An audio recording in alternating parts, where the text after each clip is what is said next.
महर्षि दयानंद माध्यमिक विद्यालय की एक छात्रा हूँ। मेरा नाम निशा अठवाल है और आज मैं आप सभी को सामाजिक विज्ञान के एक पाठ भारतीय संविधान के बारे में कुछ बताना चाहूँगी। सबसे पहले हमारे अंदर ये सवाल उठता है कि संविधान होता क्या है। संविधान वह मौलिक आलेख है जिसमें उस देश के सरकार व उस देश के नागरिकों के द्वारा पालन किए जाने वाले नियमों को निरूपित किया गया है, उसे हम संविधान कहते हैं। फिर हमारे जो भारतीय संविधान जो है उसका निर्माण कैसे हुआ, कितना समय लगा, हम उस बात पर चर्चा करेंगे।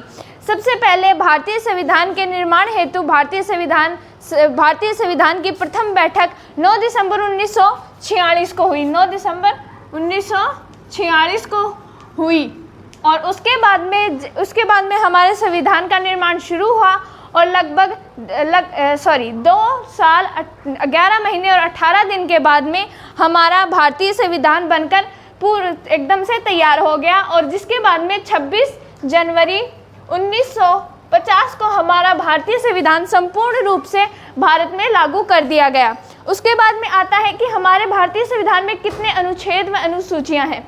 आपको मैं बता दूं कि जब भारतीय संविधान का निर्माण हुआ था तब इसमें 395 अनुच्छेद थे व वर्तमान में अनुच्छेदों की संख्या 465 हो चुकी है। इसी प्रकार जब इसका निर्माण हुआ था तब इसमें 8 अनुसूचियां थी व वर्तमान में अनुसूचियों की संख्या 12 हो चुकी है। अब हमारे भारतीय संविधान के कुछ मुख्य लक्षण हैं जो इसे एक विशेष संविधान बनाते हैं। इसके मुख्य लक्षण हैं 5।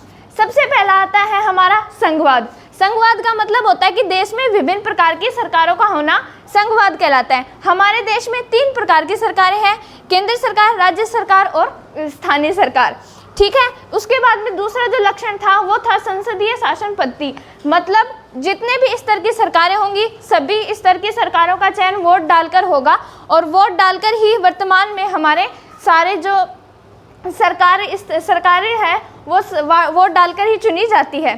फिर तीसरा आता था मौलिक अधिकार। मौलिक अधिकार हमारे जो संविधान है उसकी अंतरात्मा भी कहलाता है क्योंकि यही हमारे देश के नागरिकों के हितों की रक्षा करता है। फिर आता है धर्मनिरपेक्षता। धर्मनिरपेक्षता का अर्थ है कि धर्म को राज्य से अलग रखना धर्मनिरपेक्षता कहलाता है। तो ये हमारे संविधान के कुछ मुख्य लक्षण हैं जो इसे एक विशेष संविधान बनाते हैं। भारतीय संविधान की एक विशेषता भी है कि यह विश्व का सबसे बड़ा लिखित संविधान है और इस भारतीय संविधान सभा जो थी उसके स्थायी अध्यक्ष डॉक्टर राजेंद्र प्रसाद थे व प्रारूप समिति जिसके अंतर्गत भारत के संविधान का निर्माण हुआ के अध्यक्ष जो थे वो डॉक्टर भीमराव अंबेडकर थे, जिनको भारतीय संविधान का जनक भी कहा जाता है। अब मैंने आपको बताया था कि भारतीय संविधान का जो मौलिक अधिकार हैं वो भारतीय संविधान की अंतरात्मा भी कहलाते हैं। मौलिक अधिकार हमारे 6 हैं वर्तमान में, जिसमें से पहला है समानता का अधिकार, दूसरा स्वतंत्रता का अधिकार, धार्मिक स्वतंत्रता का अधिकार, शैक्षणिक एवं सांस्कृतिक अधिकार और संवैधानिक उपचार का अधिकार।